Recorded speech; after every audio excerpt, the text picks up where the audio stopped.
afternoon, Facebook. This is your weekly Ask Shelly segment. My name is Shelly Fan. I am the CEO and founder of Ask Shelly Consulting. I come to you live every Tuesday at 12 to share a question that is asked of me, to give me an opportunity to share my perspective and to give you an opportunity to share yours as well. So thank you for tuning in. I'm going to go ahead and hop over to Instagram and invite them into this experience as well. Thank you for sharing. Thank you for joining. Thank you for commenting. Thank you for being a part of this process. Again, this is your weekly Ask Shelly segment. Let me go over to Instagram here. Welcome, Facebook. Thank you for tuning in once again to another weekly Ask Shelly segment. All right, where's Instagram here?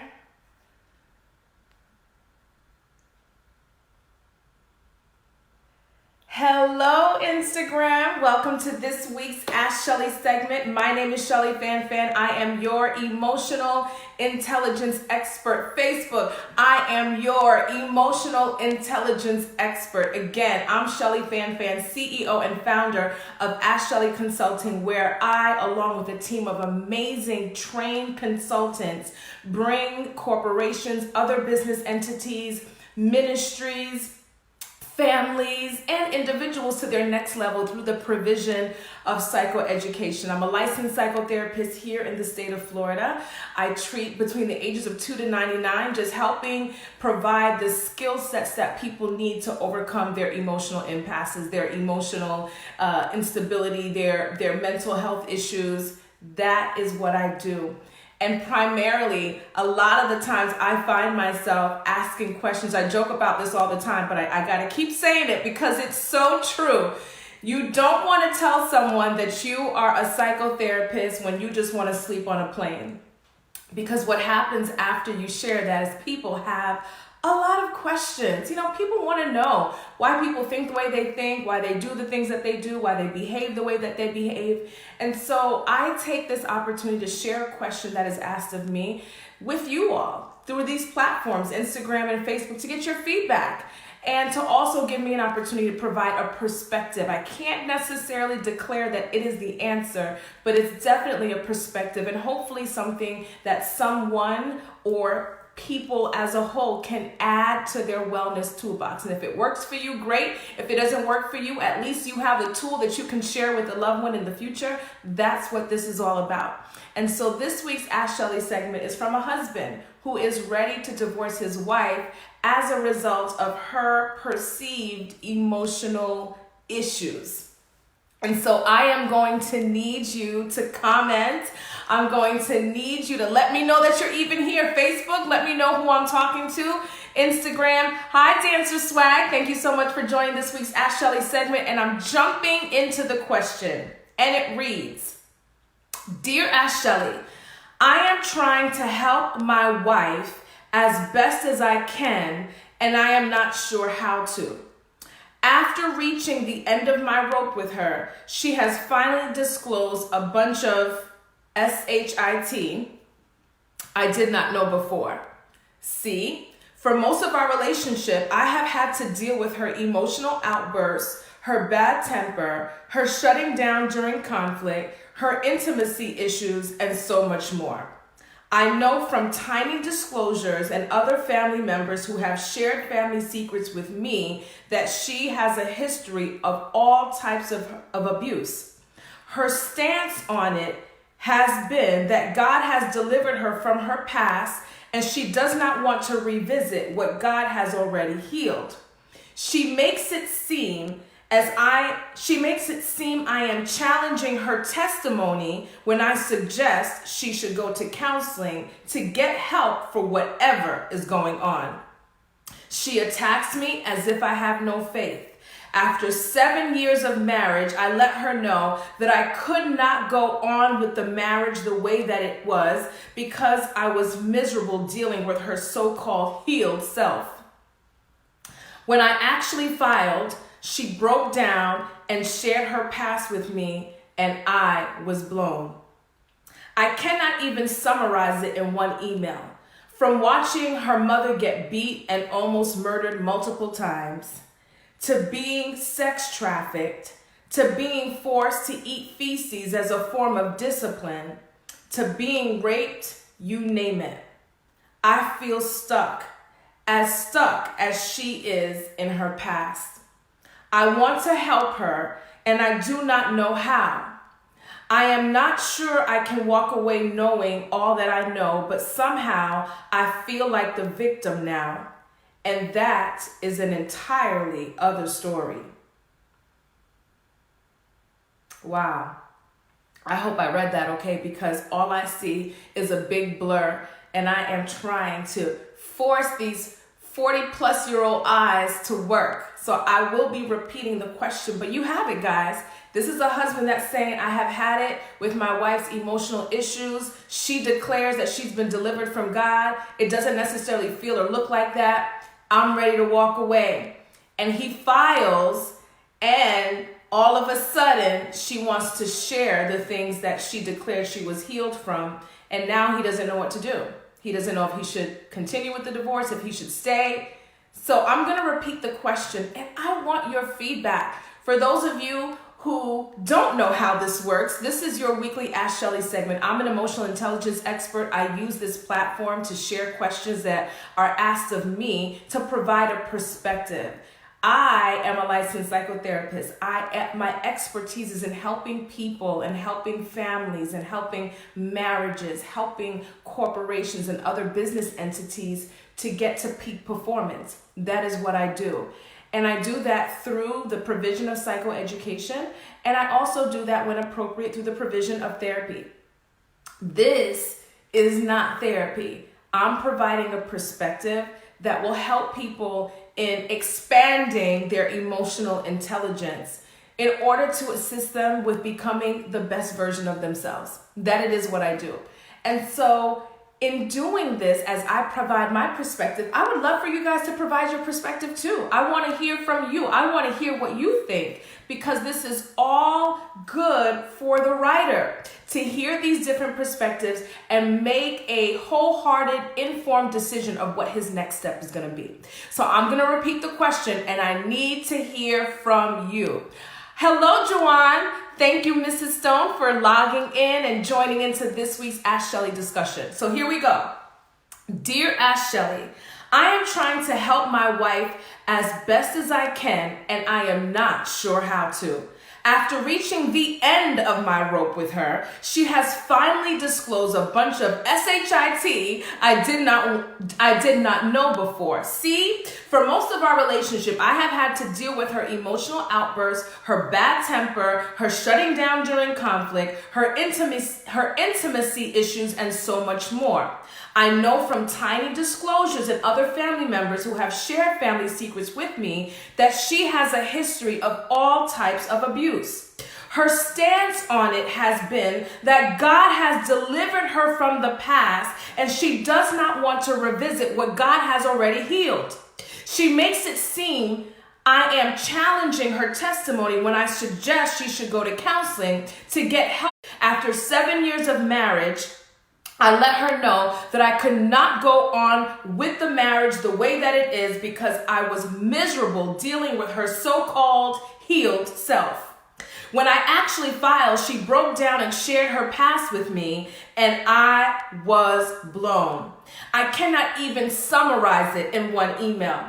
From watching her mother get beat and almost murdered multiple times, to being sex trafficked, to being forced to eat feces as a form of discipline, to being raped, you name it. I feel stuck as she is in her past. I want to help her, and I do not know how. I am not sure I can walk away knowing all that I know, but somehow I feel like the victim now, and that is an entirely other story. You know, he says it's an entirely other story. I would love to hear what that story is. The fact that he now feels like a victim, I wonder if he feels like he's being abused, because hurt people hurt others. Victims tend to victimize, especially when that emotional injury is not healed. Let me say it again. Hurt people often hurt others. Victims often become victimizers when the emotional injury is not healed. I have said this time and time and time again. One of the most powerful forces guiding the way that we think and the way that we behave is unresolved emotional injury. And we see it here. I'm very sensitive on words. I've said this before as well. I want to go back to something he says where she was forced to eat feces as a form of discipline. That is not discipline. That is punishment. Discipline is a form of discipleship, right? Disciplining is discipleship. The root word of discipline is disciple. And so the best way to discipline our children or to work with people, our loved ones, as it relates to changing behavior, the best way to do it is through the form of teaching. Because a lot of the times, the things that are causing maladaptive thoughts and maladaptive behaviors, all of those things are signs of some form of skill deficit. So to overcome a skill deficit that's causing a behavioral issue, you need what? New information. We need to learn. So parents out there, the best way to address the maladaptive behavior of your children is through teaching. It's through discipleship, because studies show that when the brain is feeling under attack, when you're afraid, when fearful tactics are used to modify behavior, the brain is not learning. The brain goes into fight or flight mode, and it doesn't have the capacity to absorb new information. So the best way to address behavioral issues is through teaching, discipleship. Having someone eat feces is not a form of discipline. It is a form of punishment. And punishment has shown time and time again in the studies and in my own personal experience in 23 years of practice is not effective. Going back to this question. So here is this gentleman. He's at the end of his rope with his wife's emotional issues that she declares she has been delivered from.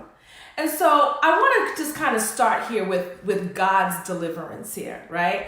And I often find, as an ordained minister, people who come in and declare that they have been delivered. We have to be careful that we are not equating God's deliverance with our own personal blind spot. We have to be careful that we are not considering God's deliverance or counting our own personal blind spot as God's deliverance. Let me tell you why. It could be someone who declares that they have been delivered from anger, right? I've been delivered from anger. Hey, Stu, thank you for joining this week's Ask Shelly segment. Hey, Bree. Let's see, we still have Dancer Swag here on Instagram and Jawan. I need to hear from you guys. Should this man leave his emotionally unstable wife? Okay, so we're talking about God's deliverance. Just to give you an example of what I'm saying, because I just made this really powerful statement, which is be careful to not consider or to count your blind spot as God's deliverance. So there'll be people who will say, I used to have anger, I've been delivered from anger, right? And so they are thinking to themselves that because they do not explode as a result, okay, because they're not exploding as a result of their anger, that they have been delivered from their anger. When the truth of the matter is that you're no longer exploding as a form of anger, but now you're imploding as a form of channeling your anger. So it's still anger. It's just manifesting itself in a different way. And so you used to explode and now you implode, taking the blame and internalizing shame and guilt. Where you used to explode, now you're imploding. As a matter of fact, imploding is far worse than exploding, because with exploding, at least you're channeling. You may be channeling very maladaptively, but you're channeling.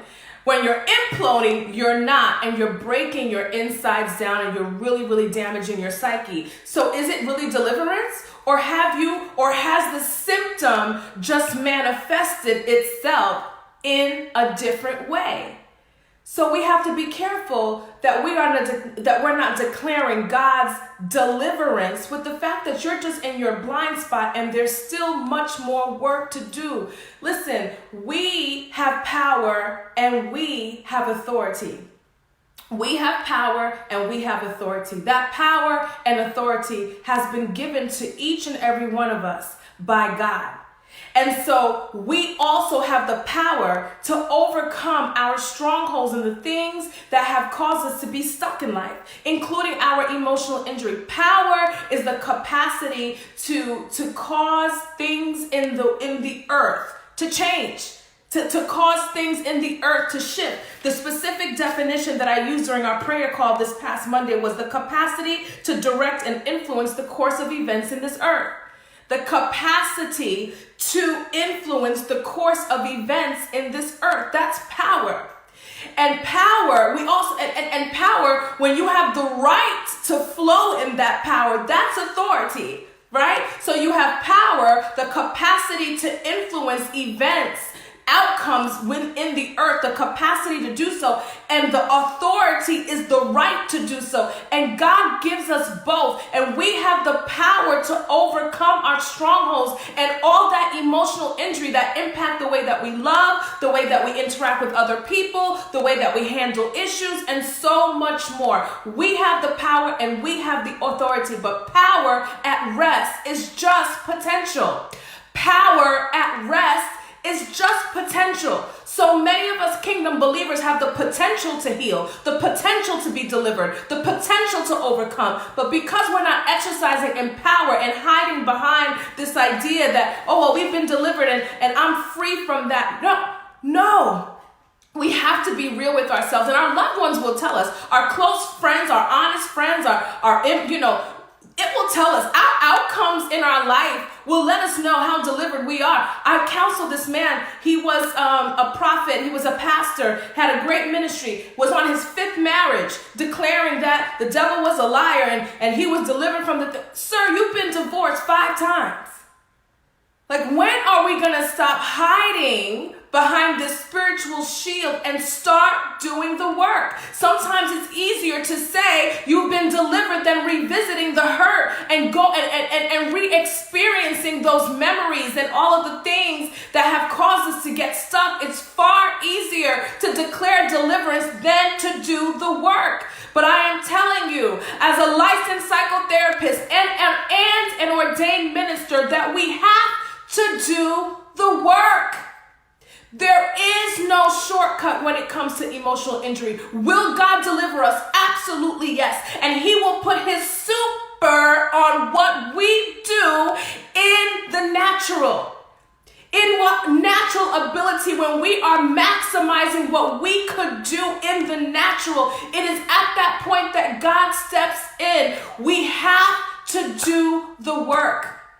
And when it comes to overcoming emotional injury, there are no shortcuts. There are no shortcuts. When it comes to overcoming emotional injury, you have to do the work.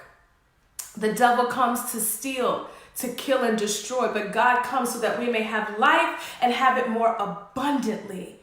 In that abundance, there is freedom. And so when we're truly delivered, we are not living in places or in situations where people have to deal with our unresolved emotional injury and we continue to act the way we're acting because we believe that we're delivered. No, we have the responsibility to get healed. It wasn't your fault. The abuse wasn't your fault. Eating feces wasn't your fault. The rape was not your fault. The molestation is not your fault, was not your fault, but we have the responsibility to get healed.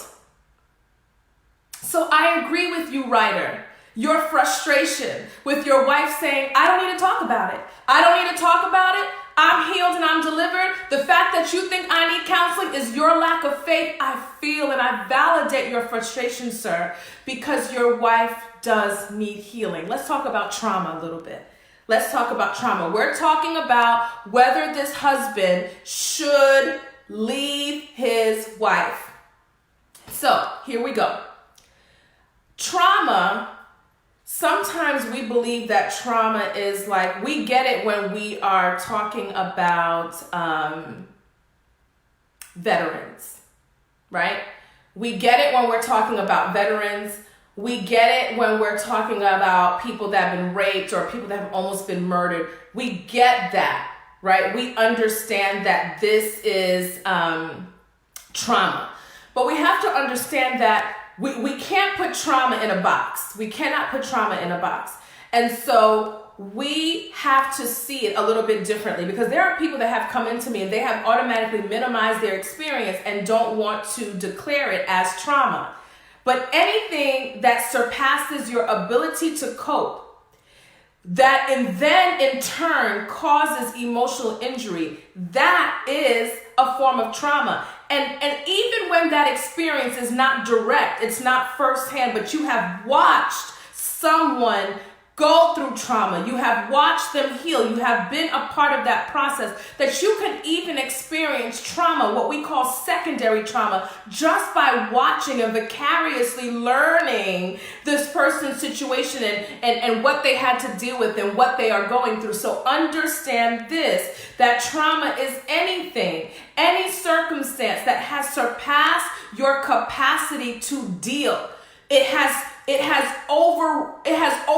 overridden your ability to cope, your defense mechanisms, those men that are outside of your emotional doors that make sure that pain and all that stuff that's behind the door doesn't come out. Some of us have 10 men, some of us have 20 men, some of us have 50 men, and outside that door is all that emotional pain, the divorce and the incarceration and the abuse and all of those other painful memories are behind that door. And we have men that are standing outside that door and they have guns, y'all.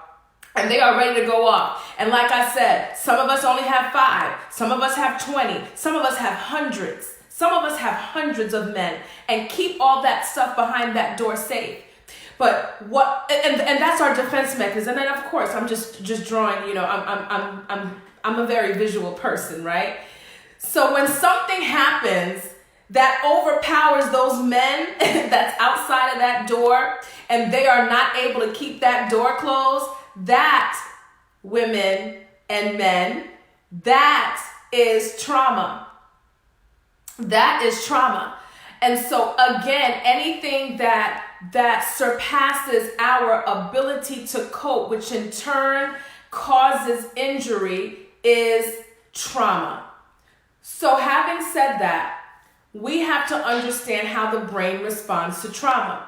The brain responds to trauma in many different ways, and I'm going to highlight one of the primary ways. So think about our brains having a sprinkler system, right? And so we don't want our brains to be overheated, because we need our brains to continue to function. We need our brains to continue to do what it is designed to do, to make decisions, to save us, to keep us safe. If we are under attack, we need our brain to let our legs tell our legs to jump and tell our arms to do what it needs to do to keep us safe, tell our blood and our circulation to do what it needs to do to keep us safe. We need our brains to continue to operate, and we cannot allow it to get overheated. And so we have a sprinkler system in our brain, and that sprinkler system is something called cortisol, right? It's a chemical in our brain that sprays when our system, our sympathetic systems are ignited. Our sympathetic system is like, oh my God, we're under attack. We gotta go. We gotta save ourselves.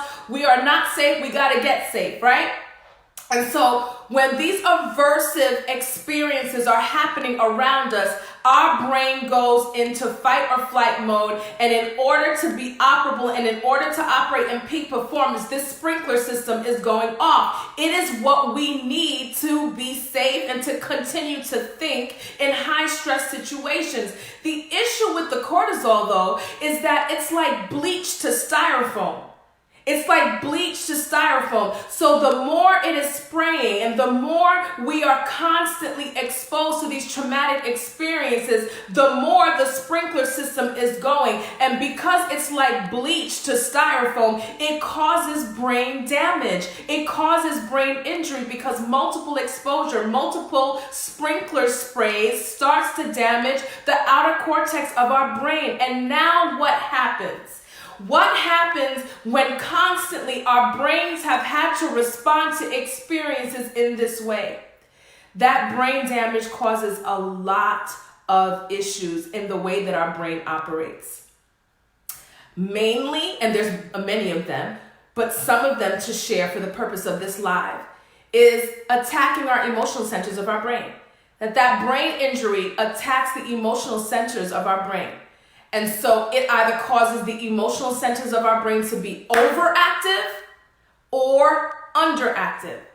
Overactive, these are people that are firecrackers. They're angry, they say things straight from their mouth, they tend to be very hyperactive, always moving, just very sensitive to external stimuli. Then you have people that are completely underactive, and in their underactivity, it's like, are you alive? Do you have any emotions? Do you feel for anything? Do you feel happy? Do you feel sad? Do you feel angry? They're just so even keel. You don't know, they're just underactive in their emotions. It also affects a lot of the time the way that we think.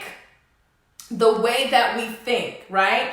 The way that we think. And so our brains, our frontal lobe has the ability, or should have the ability after it's developed.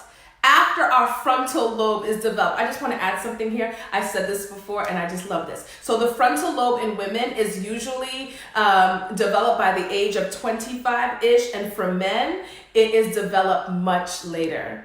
I love you, men. Thank you for tuning in. I just wanted to put that out there. So what does the frontal lobe do? The frontal lobe is responsible for our decision making. Our ability to forecast the consequences of our actions comes from the frontal lobe. And so when you're thinking about all of this brain injury, so no wonder why, you have these issues, these people, these individuals who are experiencing trauma or have not resolved trauma, that no wonder they're so overactive in their emotions or extremely underactive, completely removed in issues with making decisions, and find themselves making the same decision, the same negative decision, the same decision that does not produce positive outcomes or desired outcomes, that they find themselves making those decisions over and over and over and over again, just stuck.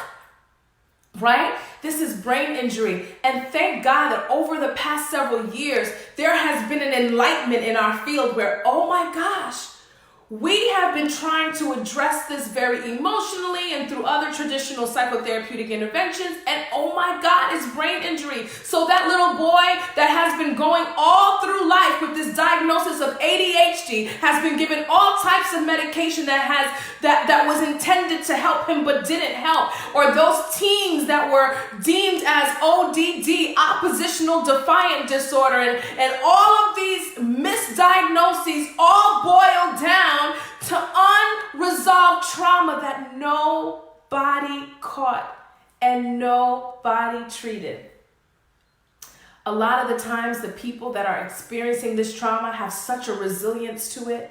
They're not going to present as what we think, right? Post-trauma should look like. Nightmares, panic attacks, being very weary of being around people. These are individuals that have grown to be extremely resilient and can continue to function. But guess what? It doesn't change the fact that the trauma will have its perfect way. That emotional injury, that tumor is malignant, whether you like it or not. So the fact that you are able to function, the fact that you are able to still be successful, the fact that you are still doing what you do doesn't mean that you do not have the responsibility to go back and get healed. Because that emotional injury is a malignant tumor, and it will do what it is designed to do. Sometimes the manifestation may not have anything to do with what we consider trauma, right? It may not find the form of promiscuity or relationship issues, but it will manifest its way somehow. Whether it's manifesting in your hairline loss, your hair loss, your unstable menstrual cycle, your depression, your low self, it's gonna find its way out somehow. Somehow. And so we have to take the responsibility to resolve our trauma. So we defined trauma. We talked about the brain's response to trauma. We talked about brain injury and how that sometimes manifests itself in emotions that are overactive or underactive, or inability to make decisions that invite desired outcomes, or inability to make decisions that that consider outcomes and consequences before we make them, an inability to forecast the outcomes of our decisions. We talked about people who are constantly misdiagnosed, right? They are misdiagnosed. They are not necessarily being treated for the right issue, right? Because they're going in for depression, or they're going in for what they think is bipolar. They have all of these mood disorders, and they have children who are very hyperactive, very hypervigilant. It looks like ADHD, so we diagnose them with that, or children that do not have the capacity to follow order and authority. And so we call it oppositional defiant disorder, when at the end of the day, most of the time, it is unresolved emotional injury. So what I'm going to say to you, sir, it is very, very, very frustrating to deal with someone who is in their blind spot. But I encourage you to stay encouraged, and to continue to support your wife. And in doing that, I think it's important to have a conversation with her. We got to think about how we communicate things. Sometimes we need to recruit people that we know a person can receive from, someone that a person trusts. You know, have you ever been in that situation where it's like, I said that, you listened to him, but I said that too, and you didn't say anything. Like, you didn't follow what I said, you didn't adhere to what I said, but I got this other person, they said the same exact thing, the same way, same tone, and you listen. Sometimes we have to recruit those people, the ones that will be able to communicate and have the person receive. So get that safe person for your wife. It's important when we are confronting people that are in their blind spot that we say what we see. Don't try to put any value on it. I think you have post-traumatic stress disorder, or I think that you're emotionally unstable. Just say what you see. You often blow up when these things happen. When we're trying to talk, you shut down and we can't speak. You're not able to get intimate. You declare that you're delivered, but you avoid this and you avoid that. Say what it is you see. Offer to go with her to a therapist. Give her that support that you'll be with her. Recruit the people that love her, that she's close to, that may offer the same thing. Contact Ask Shelly or any other psychotherapist in your area. You can reach me at 407-350-5070. You can email me, the same email that you sent your question to. You can reach me at www.askshelly.com, and we can strategize together on how to confront your wife about this unresolved emotional injury and the need to do it. When we make the oath in marriage, we say that we're going to be with this person through sickness and through health, right? In sickness and in health. And if we are not discussing those circumstances that excuse us from marriage, as biblically, as stated, as biblically driven, as biblically prescribed, when we are not dealing with those circumstances, then we ought to stay and we ought to fight. And there is healing in store. There are a lot of therapeutic interventions that are very advanced in this day and age, EMDR being one of them. EMDR is a therapeutic intervention that has had amazing results as it relates to healing emotional injury that's rooted in trauma. And that's a way of kind of bilaterally stimulating the brain and reprogramming the brain on how to respond. Now, the trauma response is huge, and I don't have enough time to really get into it, but individuals who have experienced trauma, a lot of the times they go back, their brains respond to things that they're going through as they are responding to the trauma. It's called a trauma response. The brain goes back to fight or flight, and it starts to responding that way, and it's very, very unhealthy. Just to give you an example, a couple of months ago, I was dealing with a woman with trauma, and she was working a program where you have to establish and overcome certain outcomes in order to be promoted to the next phase. Simple, right? Well, she didn't meet those outcomes, so she wasn't promoted to the next phase. She saw this as the most incredible, most unfair form of punishment, even though it wasn't. But this is how she responded to it, as if she was being punished. And her response to not being able to phase up was so related to how she would respond to being abused as a sex trafficking victim. So her brain was, we call it a trauma response, that you are responding to situations and circumstance as if it was that trauma. And a lot of times with people who have unresolved trauma, they are often responding to situations in their trauma brain. EMDR helps with that response. It helps to reprogram the brain's response to certain triggers and to really help people to finding safety in their new circumstance so that they can heal emotionally, but also heal their brain. And that's through bilateral stimulation. I love EMDR. I think it is an extremely great choice to consider for your wife who is in need of help to overcome her trauma. Of course, there are other forms of therapy if EMDR does not work for you, but I would definitely Google it, do your research. That's EMDR, Echo Mike Delta Romeo. Look it up, do your research, reach out to a local psychotherapist. You can reach out to me to find out more about it, and other interventions that are also extremely effective, evidence-based interventions that are effective to help people in overcoming their trauma. And so I thank you so much for trusting Ask Shelly. Again, my overall response is be patient. There is healing on the other side. There is nothing that you said in your email to me that cannot be resolved. And when we are dealing with resolvable issues, it is worth the stay and it is worth the fight. So fight for your wife. I'll be praying for you. Reach out to me for additional support. And thank you to my team of consultants, my team of experts that joined me today in this week's Ask Shelly segment on overcoming trauma, or understanding trauma a little bit more so that we can overcome. Do not mistake your blind spot for God's deliverance. Let me say it again. Do not mistake your blind spot for God's deliverance. You have the responsibility to get healed. That's your responsibility, and you have the power and you have the authority. So get it done today. Thank you. See you next week for our weekly Ask Shelly segment.